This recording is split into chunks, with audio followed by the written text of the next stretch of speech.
It was a simple house. If you walked through the village, you would say that it looked like all the other houses, modestly made of irregular stones and held together with a mud and straw mixture, with a thatch roof. The home was a single-room dwelling with a cooking hearth that also provided heat and light. There was a crude table with one chair off to one side and a large bag on the floor, filled with straw, served as the bed. The bed was in use. What made this house noticeable was the number of people gathered around. It was odd to see people from the neighboring villages as well as everyone from our village gathered in one spot.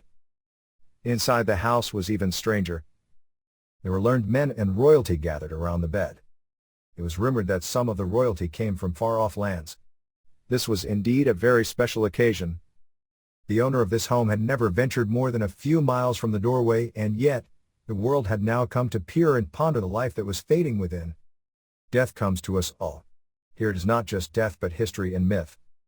This death marked the end of reality and the beginning of legend. This death comes at the end of a long and hard life.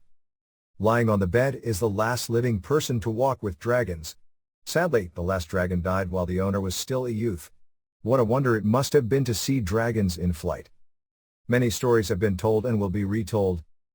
For us that is all they will ever be, for, after tonight the dragons pass into myth. I am one of the few honored to be at the bedside. I watch as the breaths become more and more shallow. There is a sense of tranquility on the face before me. A very weak voice whispers, I shall cry one last tear for the loss of the dragons before I die. With that the chest ceased to move. Death had come. Dragons were now a thing of myth and legend. It is a strange thing, this death. Just as the last tear fell upon the face, it took on a glow as if this wondrous soul had entered the teardrop. You may think me mad, but at the same time, a wisp of smoke, glowing like the sun, crossed that tranquil face and carried off the teardrop. That smoke looked like a dragon. Could it have been the spirit of the last dragon collecting this special soul?